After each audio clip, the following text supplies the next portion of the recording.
The market was alive with noise, filled with voices that shouted, bargained, and laughed. Stalls lined the narrow streets, selling food, weapons, fabrics, and slaves. The smell of spice mixed with the stench of unwashed bodies, making the air heavy and unpleasant. At the far end, where the cages stood, the cruelest kind of trade happened. Beings of different races sat in chains, waiting to be sold to the highest bidder. Some kept their heads down, others begged, and a few glared with hate in their eyes. Among them was one small cage, hidden in the shadow of a tall post. Inside sat a tiny alien girl, curled up with her knees to her chest, shivering. She was nothing like the others. She was smaller than her kind should have been, thinner too, as if life had already drained her strength. Her hair was tangled, her skin marked with dust, and her clothes were torn to little more than rags. Her eyes, large and shining, looked out at the crowd with a mix of fear and shame. When the auctioneer dragged her out, a wave of laughter rose from the crowd. People pointed, their voices sharp and mocking. "Look at her size. She's smaller than a child. Worthless. She won't survive a day of work. Who would waste credits on that?" Their voices stabbed her heart like knives. The auctioneer grabbed her arm roughly, lifting her off the ground for everyone to see. She tried to cover herself with her hands, but the laughter only grew louder. The auctioneer smirked, shaking his head, and shouted to the crowd, "This one's barely worth the food she eats. But maybe one of you fools wants a pet? Come on, start the bidding." Coins clinked as some tossed them in mockery. A few offered worthless objects just to continue the joke. One man shouted, "I'll give you a broken cup for her." Another roared with laughter and added, "I'll throw in a rotten apple." The girl's cheeks burned with shame, her body trembling as tears welled up in her eyes. She wanted to disappear, to sink into the ground and never be seen again. The crowd laughed harder, clapping their hands and stamping their feet, making the sound echo like cruel thunder. Children in the crowd pointed and giggled, repeating the insults they heard from their parents. For the girl, each sound was heavier than chains. Her heart pounded and her throat felt tight. She thought she would be left there forever, tossed aside when no one bought her, left to rot in the cage. The auctioneer's grin widened. "No one? Not even one real bid? She's useless, but perhaps she could amuse someone. Who will take her, even for free?" The crowd shouted back with more laughter, some chanting, "Trash! Trash! Trash!" Then something changed. Amid the storm of voices, a silence cut through. A hand went up.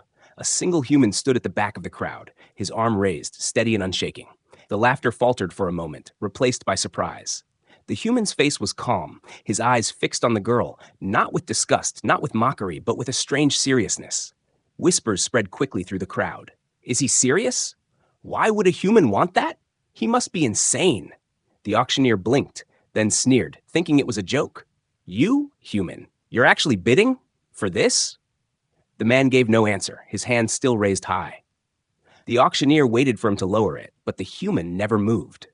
The crowd watched, waiting for him to laugh and pull it back down to reveal the trick. But seconds turned to minutes, and his arm stayed in the air. People muttered, their faces twisting with confusion. The girl's heart pounded faster. She didn't understand. Why would a stranger, a human, do this? Her chest rose and fell in sharp breaths, her body frozen in disbelief. She searched his face for cruelty, for a sign of mockery, but there was none. Finally, the auctioneer slammed his hand on the wooden stand and barked, "Sold to the human!" The crowd erupted again, but this time the laughter was mixed with shock and disbelief. Some laughed louder, thinking it was the most ridiculous thing they had ever seen. Others frowned, whispering about wasted money. The girl stumbled forward as the auctioneer pushed her toward her new owner. Her legs were weak, her steps unsteady. She braced herself for more cruelty, for chains and commands, for a life no different from the cage. But the human bent down, lowering himself to her level. He reached into his cloak and wrapped it around her thin shoulders. Warmth spread through her body instantly, prizing her more than anything else had that day. She blinked, confused, staring up at him.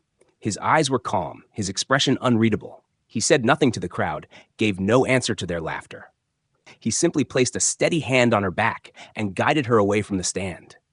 The people parted, still whispering, still laughing, but none dared stop him. Some shook their heads, muttering that he was a fool. Others spat on the ground, calling it a waste. The girl's body trembled as she walked beside him, her small frame almost hidden under his cloak. Her eyes darted around, afraid of the voices, but every time she looked at him, she saw no mockery, no cruelty, just silence. For the first time in her life, someone had not laughed at her.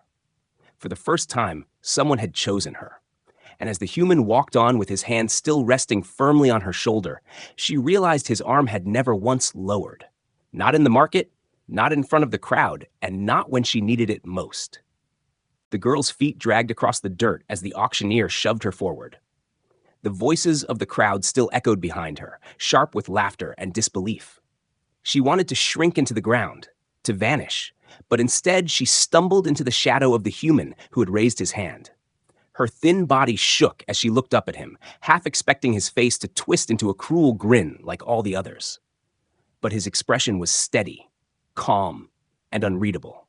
The auctioneer gave a mocking bow and muttered under his breath, "Your loss, human." With a rough push, he released the girl into the man's care, already turning away to prepare the next sale.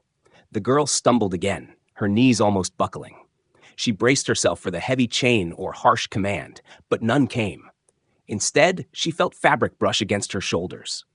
The man unclasped his cloak and lowered it over her, wrapping her tiny frame in warmth. The weight surprised her, and she froze. For a long moment, she simply stared at the ground, not daring to meet his eyes. No one had ever covered her shame. No one had ever offered her warmth. Behind them, the crowd's mocking voices rose again. "Look at him, covering that runt like a treasure. Fool of a human, he'll regret this. Maybe he's blind and didn't see what he bought." The words pressed against her like stones, heavy and cruel. She felt her face burn, but when she peeked up at the human, he didn't even turn toward them. His steps were steady as he guided her through the crowd. His hand stayed gently but firmly on her back, pushing her forward, protecting her from being shoved aside. The girl kept glancing back, as if the auctioneer might call her back, as if the crowd might snatch her away again. Her heart raced, her breath shallow. She whispered, almost too quietly to hear, "Why?" But the man gave no answer. He simply walked, his eyes fixed ahead. His silence was strange. It was not the silence of cruelty, nor the silence of someone planning to use her. It was a silence that felt heavy with thought, as if he didn't care for the crowd or their laughter at all. They left the busy market behind, stepping into a quieter street lined with simple houses. The sounds of trade faded, replaced by the soft clatter of pots, the chatter of neighbors, and the cries of distant children playing. Every step away from the cages made her chest feel lighter, though she didn't yet believe she was safe. She clutched the cloak tightly around her, afraid someone would rip it away. The fabric smelled faintly of smoke and earth, a human scent, strange but not unpleasant. The man stopped at a well to fill a jug with water. The girl stood beside him, not knowing what to do, afraid even to breathe too loudly. When he handed her the jug, her hands trembled as she held it. She expected him to bark an order, but he only nodded once, as though testing if she could manage. Her eyes dropped again. She thought of running, but where would she go? Back to the market? Back to the cage? No, she stayed close to him, her steps small and quick to keep up with his long strides. Whispers followed them even here. A woman leaning from her window shook her head and said, "Why would he waste his money on that one?" A man carrying goods down the road smirked and muttered, "Humans always pick the strangest things." Children pointed, laughing, repeating the same word they had heard at the market. "Trash!" She flinched each time, her shoulders tightening, but the human did not slow down, did not answer. He acted as if none of them existed, as if the girl under his cloak mattered more than all their voices combined. Finally, he reached his home, a small wooden structure at the edge of the settlement. The roof was patched, the walls plain, but it was solid and warm compared to the cages. He opened the door and motioned for her to enter. She hesitated, standing frozen at the threshold. Fear gripped her. What if it was a trap, another kind of prison? She looked up at him, her wide eyes questioning. He gave a single nod. Something in his calm gaze pushed her forward. Slowly, she stepped inside. The air was warmer here, carrying the scent of firewood and cooked meals. A small hearth glowed in one corner, casting light across the room. The girl's heart thudded as she stood still, afraid to move further. She waited for chains, for commands, for harshness. But instead, the man walked past her, setting the jug of water on a table and removing his boots with slow, unhurried motions. He acted as though she wasn't a burden, as though her presence was natural. Her knees weakened, and she lowered herself onto a small bench near the fire. She held the cloak close around her, its warmth sinking deeper into her bones. For the first time in as long as she could remember, she felt her body relax, even if only a little. Still, questions spun in her head. Why had he chosen her? Why had he not laughed like the others? Why had he covered her shame instead of pointing it out? She dared to whisper again, her voice small and broken. Why did you take me? He did not answer with words. Instead, he placed a pot on the fire, the smell of cooking slowly filling the room. She watched him, confused, her hands twisting in the cloak. Silence stretched between them, but it wasn't sharp like the market laughter. It was heavy, but it was gentle. She didn't understand it, but deep inside, she hoped that maybe, just maybe, it meant something more than she had ever known. The human had chosen her. The crowd still mocked. The world still whispered, but his hand had not lowered. His cloak still rested on her shoulders, and his silence was louder than all their laughter. For the first time in her life, she wasn't just the object of ridicule. She was someone's choice. The fire burned gently in the hearth, casting soft light across the small wooden house. The girl sat near it, her tiny hands clutching the edge of the human's cloak, afraid that if she let go, someone would take it away from her. Her stomach twisted painfully. She had not eaten real food in so long that hunger had become like a shadow always following her. Now the smell of cooking filled the room, thick and warm, making her mouth water, and her heart beat faster.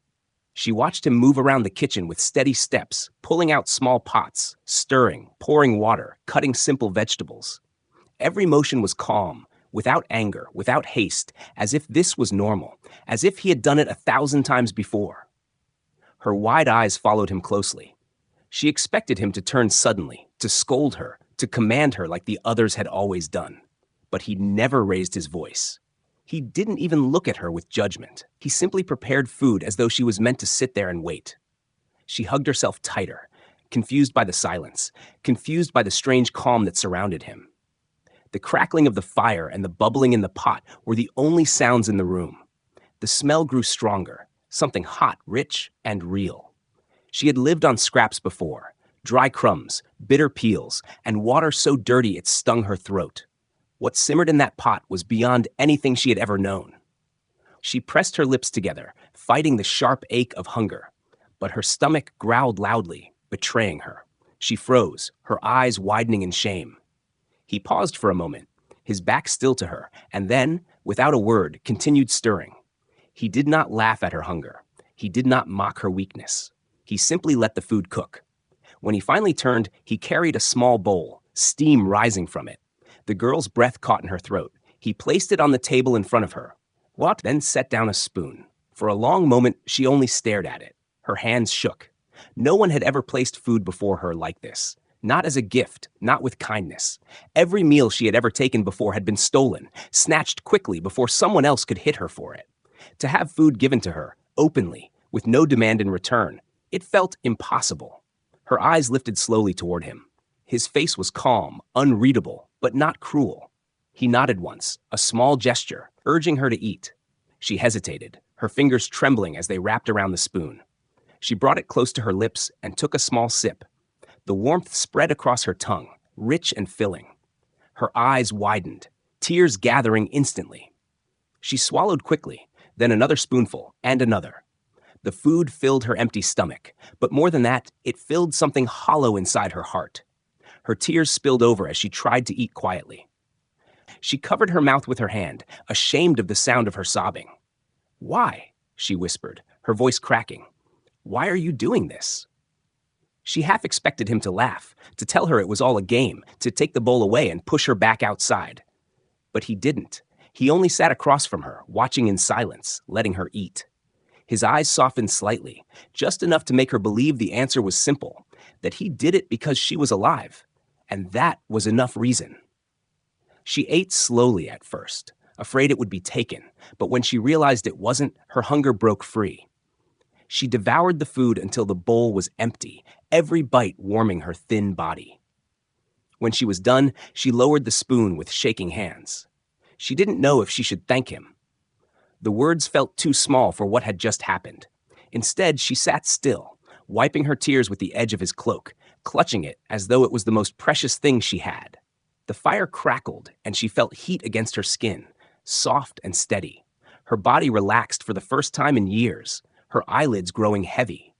She fought against it, afraid to fall asleep, afraid of what would happen if she did.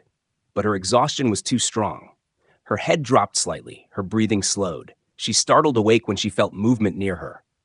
The human was placing a blanket over her shoulders.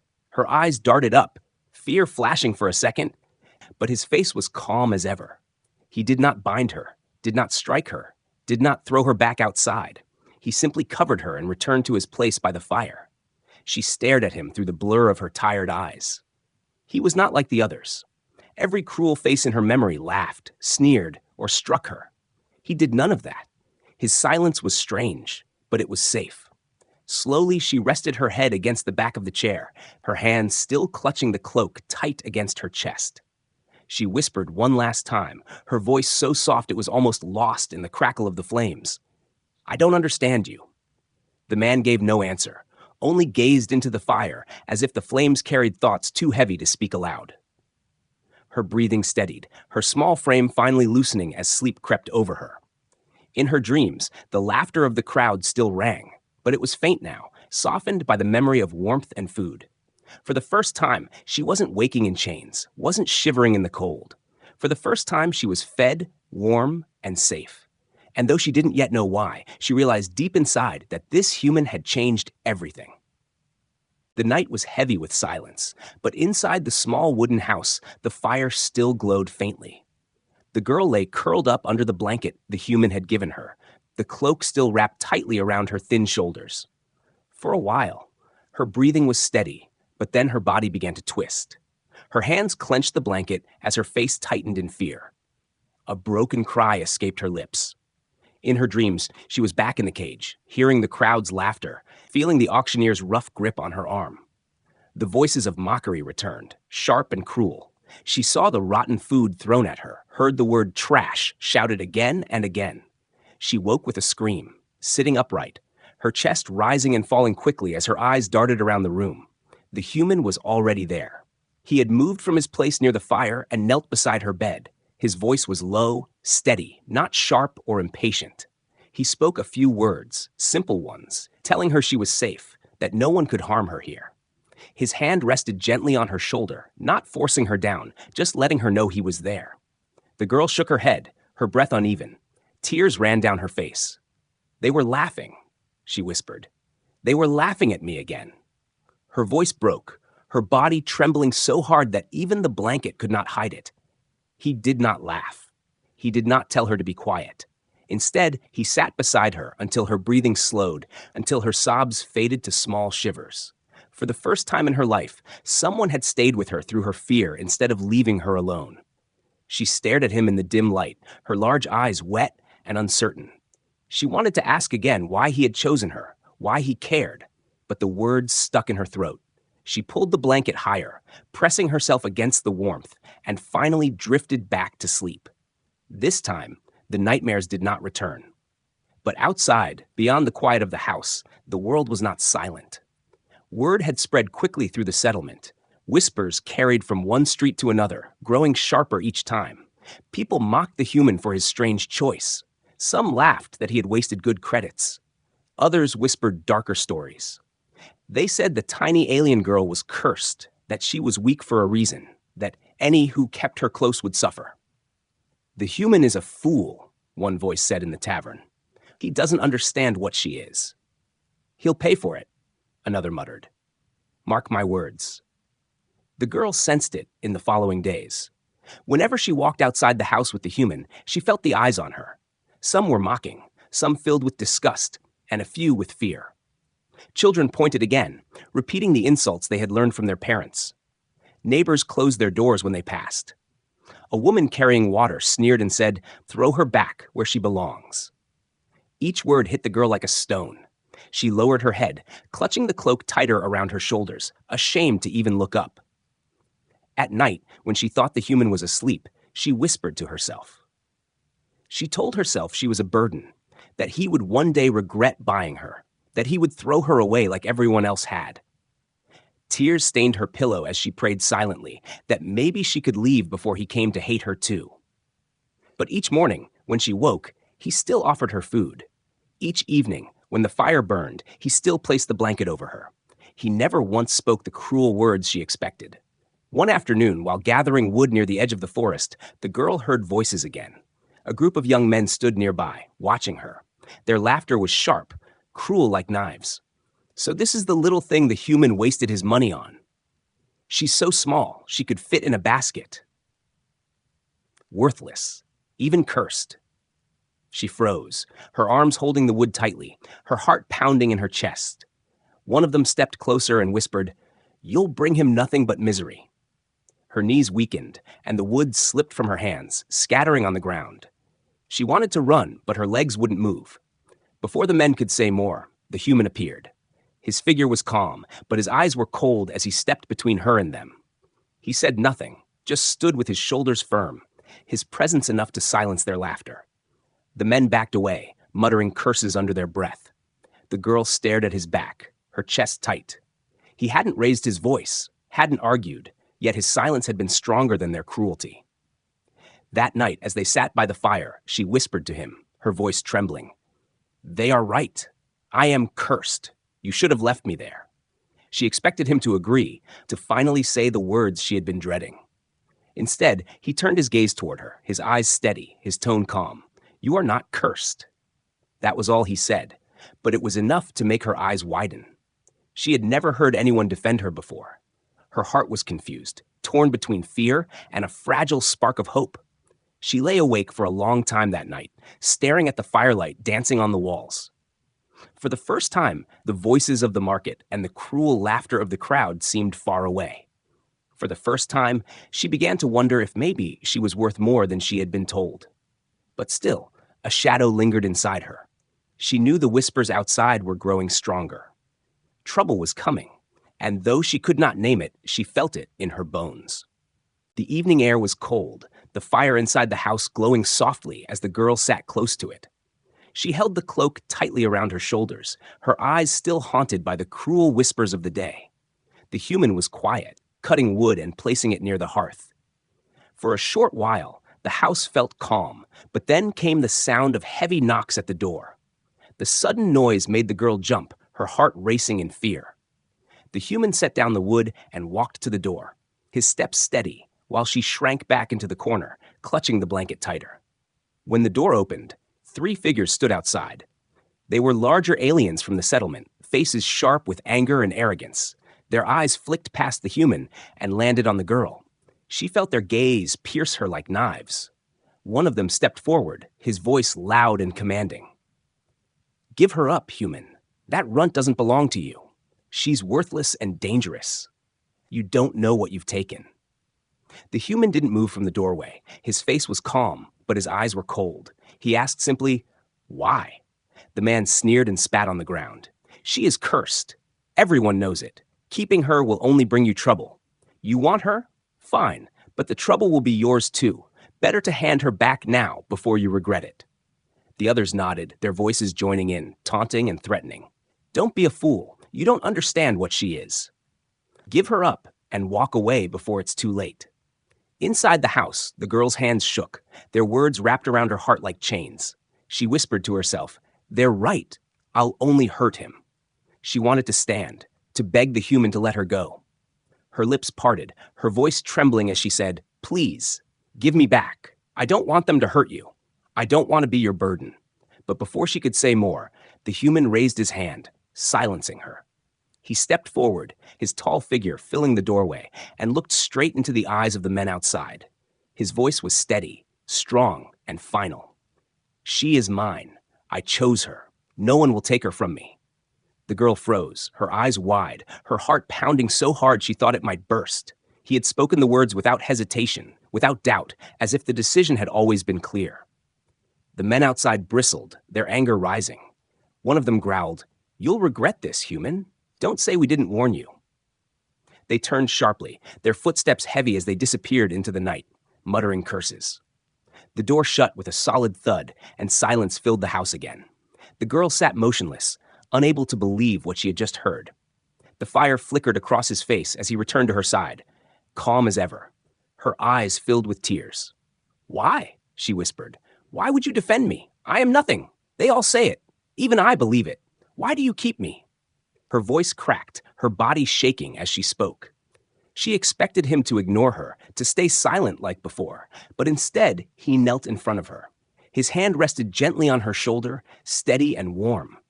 His answer was simple, but his eyes held a weight that made her chest ache. Because no one deserves to be thrown away. The girl's tears spilled over, and she covered her face with her hands, sobbing quietly.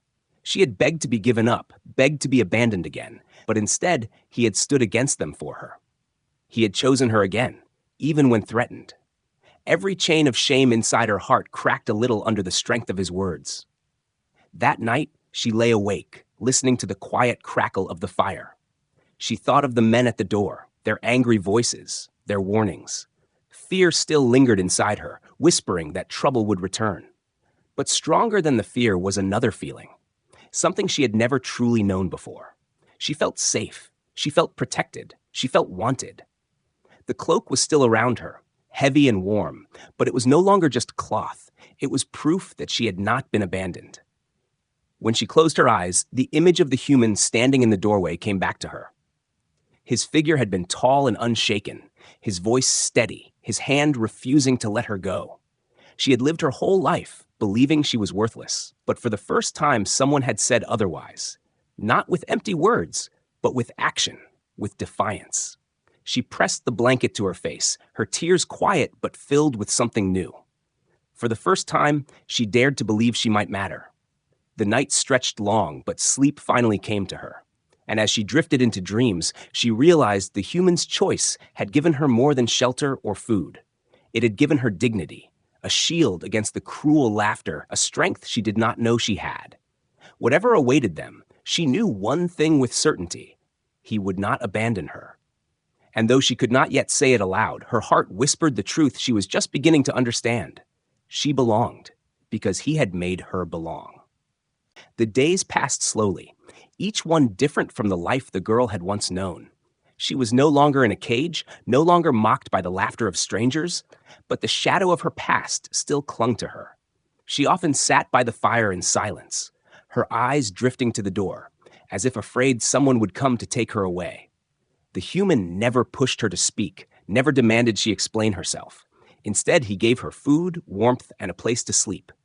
His calm silence was something she began to depend on. It was steady, like the earth beneath her feet, and though she didn't fully understand it, she felt safer because of it. One morning, as the sun rose and painted the sky with faint orange light, she helped him carry wood from the shed. Her arms were small and weak, but she wanted to try. As she bent down, a sharp feeling spread through her chest, like a warning. She froze, her eyes widening. Something inside her told her danger was near, though she couldn't see it. Her hands trembled, and the wood slipped from her grasp. The human noticed her fear and stepped closer, scanning the trees. Nothing moved, but her heart was racing. Moments later, a wild beast broke from the brush, leaping toward them. The girl screamed, but before the beast could reach them, she lifted her hands without thinking. A strange force burst out, invisible but strong, slamming the creature back against a tree. It howled, dazed, then fled into the forest. Silence fell, broken only by the sound of her heavy breathing. She stared at her hands in shock. Her body shook violently, as if she had awakened something she had long buried.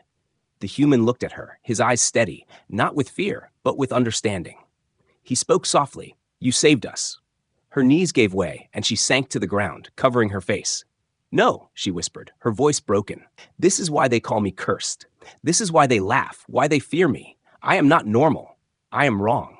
Her words came fast, tumbling out like stones. She expected him to step away, to see her differently now, but instead he crouched beside her. He placed a hand on her shoulder, firm and grounding.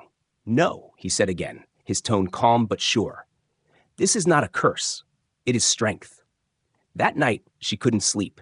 She sat near the fire, staring at the flames, replaying the moment in her mind again and again. She remembered the fear in the crowd's eyes, the whispers of her being different, the cruel names they had called her. And now she had felt that power inside herself. It frightened her, but it also made her wonder, was this truly a curse, or could it mean something else? She looked at the human who was resting nearby. His face was calm, as always. He did not fear her, not even after seeing her power. That thought burned in her chest more strongly than the fire's warmth. In the following days, small things began to happen. Once, when she reached for a jug of water, it slid a few inches toward her without her touching it. Another time, when she tripped on uneven ground, her body floated for a brief moment before landing gently. Each time, she panicked, afraid he would see and turn away from her. But when he noticed, he never showed anger. Instead, he simply watched with quiet eyes, as if he already knew this about her and was waiting for her to see it too. One evening, when the sun was fading and the forest grew darker, he set a heavy beam of wood on the ground. "Help me lift this," he said. She looked at him in confusion, shaking her head. "I am too weak." But he pointed to her hands, not weak. His voice was steady, his eyes unblinking. She swallowed hard, fear and doubt twisting inside her. But slowly she placed her hands on the beam. Her chest tightened, and again that strange energy rose from within her. With a gasp, the beam lifted, not by her thin arms, but by the invisible strength that surged around her. Her eyes widened, disbelief flashing through them, but when she looked at him, his expression was calm, almost proud. He said nothing more, only gave a small nod. For the first time, she felt something she had never known before: pride. It was small, fragile, like a candle flame, but it was there. Her heart beat faster, not from fear, but from the feeling that maybe she wasn't cursed after all. Still, at night, doubts returned. She whispered to herself that the others would never accept her, that they would always laugh and fear her. She thought about leaving, running away before trouble came. But each time she remembered the way he had stood in the doorway against the men, the way he had said, "She is mine." His words wrapped around her like armor, and slowly, very slowly, she began to believe she could be something more. One evening, as they sat together by the fire, she dared to speak. Her voice was small, but it carried strength it hadn't before. "Do you really think I am not cursed?" He looked at her, his eyes calm, and answered without hesitation. "I know you are not." She felt her throat tighten, her eyes burning with tears she couldn't stop. No one had ever said such words to her, not once in her life. She turned her gaze to the flames, the warmth touching her skin, but the warmth inside her chest was stronger. The girl who had once been laughed at, who had once believed herself worthless, now carried a secret strength. And though the world outside whispered of curses and fear, she knew one truth: the human saw her differently. He saw worth where no one else had. And for the first time, she dared to think that maybe she could believe him. The morning sky was gray, heavy with clouds, as if the world itself was waiting for something to happen. The girl woke to the sound of distant shouts. At first, she thought it was another nightmare, but when she sat up, the noise grew louder. She rushed to the window and saw smoke rising in the distance. The settlement was under attack. Strangers with weapons stormed through the streets, setting fires and tearing down doors. People screamed as they ran for safety. Her heart pounded in her chest, fear locking her in place. The human was already moving. He picked up a simple blade and checked the door, his face calm but his body tense. He glanced at her and spoke firmly. "Stay close." She nodded, though her legs trembled so badly she thought they might fail her. The world outside was chaos. Neighbors who had once mocked her now cried for help, their homes burning. Children screamed, clutching their mothers. The men who had laughed at her cursed and fled. The attackers came closer, their voices harsh, their weapons sharp. The girl's stomach twisted. She wanted to run, to hide. But when one of the attackers raised a torch to burn a house with a family trapped inside, something inside her broke. Her hands lifted on their own, and the same strange energy she had once feared rushed out of her. The torch flew from the man's hand, the flames scattering harmlessly on the ground. The family escaped, staring at her in shock. The attackers turned, their eyes narrowing, now focused on her. She froze, her chest tightening with panic, but then she felt it, the human's hand on her shoulder. His voice was steady, firm, unshaken.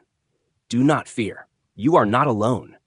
Her breathing steadied just enough for her to raise her hands again. The attackers charged, but before they could reach her, she pushed outward with her power. A wave of force threw them back, slamming them into the dirt. The crowd that had gathered gasped. The same people who had once laughed at her now stood silent, their eyes wide. The human moved forward, blade in hand, protecting her from anyone who came too close. Side by side, they stood against the attackers. She used her gift not just to defend herself, but to protect others. She pushed burning debris away from trapped children. She blocked blades that would have struck innocent villagers. Each time, her power grew steadier, no longer wild and uncontrolled, but strong and certain. The human fought with her, never letting the enemy touch her, his presence steady as a shield. When the last of the attackers fled, silence fell across the broken street. The fires smoldered, smoke rising into the sky, but the people were safe. Slowly, one by one, the villagers stepped out from their hiding places. They stared at her, their faces pale with shock. For a moment, she expected the old words again. Trash, cursed, worthless. She braced herself for the laughter, for the anger. But none came. Instead, a man lowered his head in respect. Then another followed. Soon the crowd that had once mocked her now stood silently, bowing their heads, not in fear, but in gratitude. The girl's chest tightened, tears filling her eyes. She had lived her life hearing nothing but cruelty, yet here she was, standing in the middle of the street, the same people who had once thrown insults now staring at her with respect. Her body shook, not from shame, but from the weight of something new, dignity. She turned slowly, her wide eyes finding the human. He stood beside her, his blade lowered, his face calm as always. His hand rested on her shoulder, steady and warm. She whispered through trembling lips, "They are not laughing anymore." He nodded once, his voice quiet but firm, "Because they see who you truly are." Her tears spilled over, and she lowered her head, unable to hold back the flood of emotions. For the first time, she wasn't the weak girl in the cage. She wasn't the object of ridicule. She was someone who had saved lives, someone who had stood tall. And she had not done it alone. The villagers gathered closer, some speaking softly. "She saved my child. She stopped the fire. She fought for us." The words reached her ears like music she had never known. Each one cut through the years of insults, each one healing a wound that had lived in her heart. She felt as though the chains that had bound her soul had finally shattered. The cloak around her shoulders felt heavier now, not because of shame, but because it carried the weight of honor. The human guided her back toward the house once the crowd had begun to settle. Inside, the fire still burned low, welcoming them with warmth. She sank onto the bench, her body weak with exhaustion, but her heart strong in a way it had never been before. She whispered again, almost to herself, "They see me now." He poured her water and handed it to her, his voice calm as ever. "They should have seen you from the beginning." She looked at him, her tears still fresh, and for a moment words failed her. How could she explain the storm of feelings inside her? How could she explain the shift from being nothing to being someone who mattered? She clutched the cloak tighter, her voice breaking as she said, "You never let go. Not once." His eyes softened, and though he said nothing, she knew the truth in his silence. He had raised his hand in the market and never lowered it. He had stood against the mockery, against the threats, against the fear. He had chosen her again and again until the world finally saw her worth. That night, as the fire flickered and the wind howled outside, she closed her eyes with a heart no longer filled with shame. She had been the girl of laughter, the girl of mockery, the girl no one wanted. But now, she was the girl who stood tall, the girl who was chosen, the girl who was free. And it was all because one human had seen her differently when no one else would.